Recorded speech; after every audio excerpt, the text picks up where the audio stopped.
Hi, everyone. My name's Pamela, and I'm a real estate agent here in Boston. Today, I'm going to share the story of how my mother-in-law, Patricia, went from controlling to downright dangerous. Buckle up, this one's a ride. I met Mike 3 years ago at a luxury home showing. He was charming, successful, and we hit it off right away. A year later, we were married. That's when Patricia entered my life. The first time I met her, she looked me up and down in her perfectly tailored Channel suit, her expression more appraising than welcoming. "Darling," she said with a condescending tilt of her head, "real estate. Isn't that a bit ambitious for someone from your background?" The comment came during our engagement dinner, and I can still hear the disdain in her voice. At first, Mike's sister Emma seemed like an ally. Over coffee, she'd roll her eyes and tell me, "Don't take it personally. Mom's like this with everyone." But everything changed when I got pregnant. "Mother thinks you should consider a different doctor," Emma mentioned one day during lunch.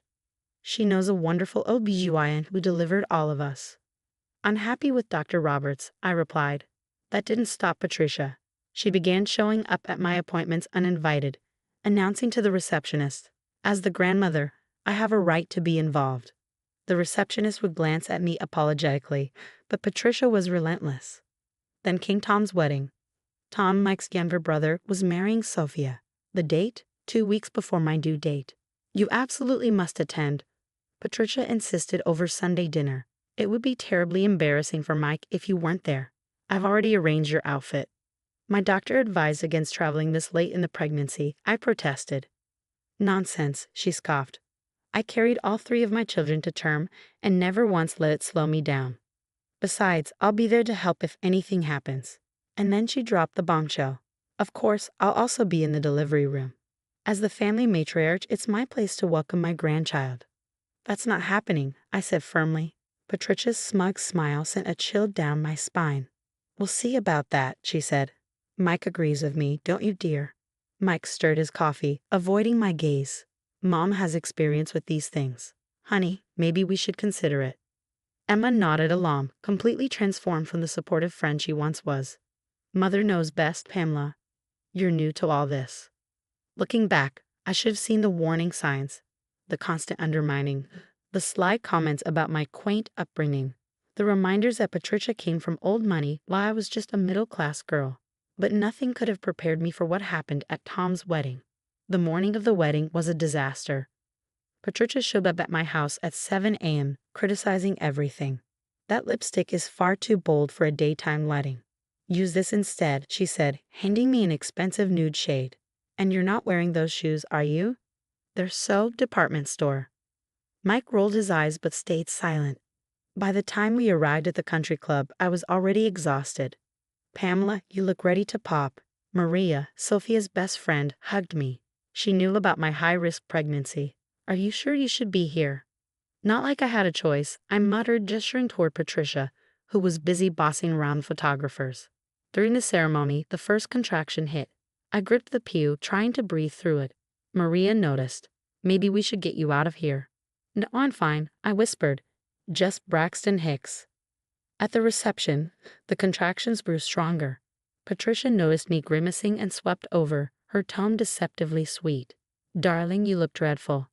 Let's get you somewhere quiet. We can't have you making a scene." "I should probably go home," I began, but she was already steering me toward the stairs. "There's a lovely guest room upstairs. You can rest, and I'll check on you later." The room was gorgeous, with antique furniture and heavy curtains. Patricia helped me to the bed, then casually slipped my phone from my purse. "I'll hold on to this so you won't be disturbed," she said with a smile. "Wait," I started, but she was already gone. The door clicked. Locked. "Patricia," I called, struggling to sit up.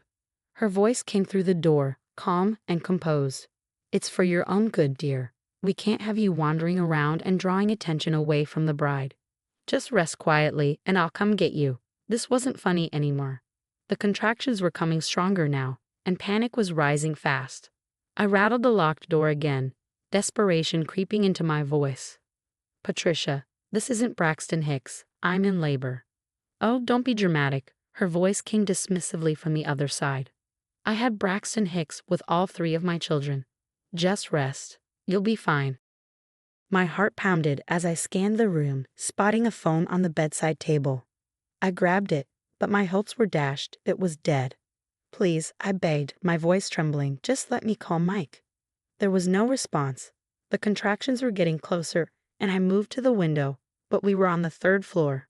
Below, the laughter and music of the reception mocked my growing terror. Downstairs, Maria was starting to worry. She asked around, "Has anyone seen Pamela?" "She's just resting upstairs," Patricia said smoothly, sipping her champagne. First-time mothers can be so dramatic. She asked not to be disturbed. But Maria wasn't buying it. She turned to Mike. "I've looked everywhere. I can't find her." "She's probably in the bathroom," Mike replied, barely glancing up. Upstairs, I was on the floor, trying to breathe through another contraction when I heard Maria's voice in the hallway. Summoning all my strength, I cried out, my voice trembling, "I'm locked in. Please help me." "Oh my God, Pamela." Maria's footsteps hurried closer. "Where are you?" "In here." The door's locked. I managed before another contraction hit, making me cry out in pain. "Hold on. James, get up here now." Moments later, James's voice joined hers. "What's going on?" "She's locked in. She's in labor." "Stand back from the door," James ordered. I scooted away just as he rammed his shoulder against the old wooden door. It held for 2 tries, but on the third, it splintered open. Maria rushed to my side. "How far apart are the contractions?" "Maybe 4 minutes," I gasped. "I don't know anymore." Patricia took my phone. I couldn't time them. James was already dialing for an ambulance when Patricia appeared in the doorway, her face twisted with outrage. "What on earth are you doing? That door is an antique." "What am I doing?" I screamed through another contraction. "You locked me in here." Patricia's voice was ice cold. "Don't be ridiculous. I was helping you rest. You're clearly hysterical." Mike appeared behind her, looking confused. "What's going on?" "Your mother locked your wife in here while she's in active labor," Maria snapped. She took her phone and disconnected the room phone. Mike hesitated, his brow furrowing. "I'm sure there's been a misunderstanding. Mom was just trying to help." "Help?" James spun around, his voice sharp. "This is false imprisonment of a woman in labor. Do you understand how serious this is?" Patricia's face turned red. "Now see here. I was simply trying to prevent her from making a scene. She's always been so attention-seeking, trying to overshadow family events with her common behavior." Another contraction hit, and I cried out, clutching Maria's hand. "She's faking it," Patricia declared, her tone dripping with contempt. "She's just jealous of Tom and Sophia's special day." Maria exploded. "Her water just broke, Patricia. You're insane." Moments later, paramedics pushed through the growing crowd of wedding guests. As they loaded me onto the stretcher, Patricia was still protesting. "This is absolutely ridiculous. She's ruining everything, just like I knew she would." The next few hours were a blur of pain and chaos. But at 9:47 p.m., my daughter, Luna, arrived, perfect and healthy. When I woke in the hospital later, Maria was dozing in a chair beside me and Luna was peacefully asleep in her bassinet. "Where's Mike?" I asked groggily. Maria's expression darkened. "He's in the waiting room, with Patricia." Of course he was. The door opened and Mike walked in, Patricia right behind him, both still in their wedding clothes. "Honey," Mike began, "there's been a huge misunderstanding. Mom was just trying to help. You know how overwhelming these society events can be for someone not used to them." "Not used to them?" I stared at him, disbelief twisting in my chest. "I could have lost our baby because of her." "That's hysterical thinking," Patricia cut in, her voice cold and dismissive. "I raised 3 children. I know what real labor looks like. You were fine." Maria stood up, blocking Patricia's path to my bed. "I think you both need to leave. Now." "This is a family matter," Patricia began. But Maria cut her off. "Family doesn't lock family in rooms and endanger their lives. Get out before I call security." As they left, I looked down at my sleeping daughter and made a decision. This would be the last time Patricia, or Mike, would ever have the chance to hurt us. Maria's guest room became our sanctuary during those first chaotic weeks. Between night feedings and divorce paperwork, I barely had time to process everything. James was a godsend, handling the legal details while I focused on Luna. We're filing for both divorce and a restraining order. James explained one morning over coffee. What happened at the wedding wasn't just cruel, it was criminal. Then came the bombshell. One day, Emma appeared at Maria's door, her hands trembling as she handed James a USB drive. "I can't keep quiet anymore," she said, her voice cracking. "Mom's been horrible for years, but this is too far." It's security footage from the wedding. On a screen, Patricia was seen locking the door, then turning to a friend with a smug smile. Now she can't make a scene. Emma's eyes filled with tears.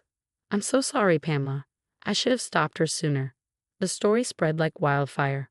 Wedding guests had already been sharing photos and videos of the aftermath. Me being wheeled out on a stretcher, Patricia ranting about attention-seeking behavior. But when the security footage leaked, it was over for her. "Did you see?" Patricia Morrison locked her pregnant daughter-in-law in a room during active labor. The headlines were everywhere. One by one, her society friends abandoned her. Maria told me later that Patricia was removed from her cherished charity board. "We cannot have someone who would endanger a mother and child representing our organization," they announced publicly. Mike didn't fare much better. His real estate clients fled his business in droves. A former colleague of mine told me he even showed up drunk to a house showing. The horrified clients left immediately. "They all know about what happened at the wedding," my colleague said. Meanwhile, I focused on healing and rebuilding. Surprisingly, new clients began seeking me out. "We want someone with integrity," they'd say. "Someone who stood up to that awful woman." 3 years flew by, and I opened my own firm, Morrison Real Estate, reclaiming the name on my terms. Maria became Luna's godmother, and James continued to handle all our legal work.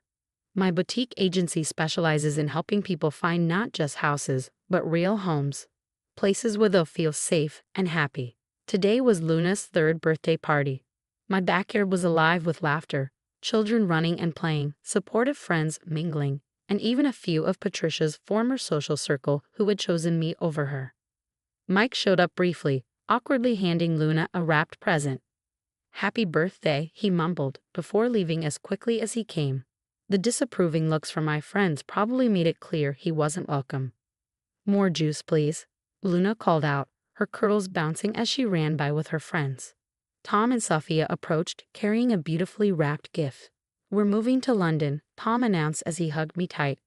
Sophia beamed, her hands resting on her growing belly. "We just want to raise our baby without any of that negative energy." "We'll always stay in touch," Tom promised. "Your family, the good kind." Maria nudged me as they left. "Don't look now, but guess who's parked across the street?" I glanced out the window and caught sight of Patricia's Bentley. She was sitting there alone, watching the party she wasn't invited to. A few years ago, the sight of her would have made my blood boil. Now, all I felt was pity. "Should we call someone?" Maria asked, raising an eyebrow. "No need," I said, turning back to the party.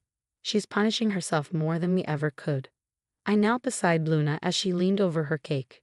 "Make a wish, baby," I whispered. As the candles flickered out, I realized I didn't need to make wishes anymore. Everything I needed was already here. What would you do if you were Tom and Sophia? Would you stay close to toxic family members during your pregnancy, hoping they'd change or move away to protect your unborn child like they did? Share your thoughts in the comments. If you've ever dealt with controlling in-laws or toxic family dynamics, I'd love to hear your story. Remember, sometimes walking away isn't weakness, it's wisdom. If this story resonated with you, please like and subscribe for more real-life stories about overcoming toxic relationships and finding strength in unexpected places. Your support helps me share stories that matter.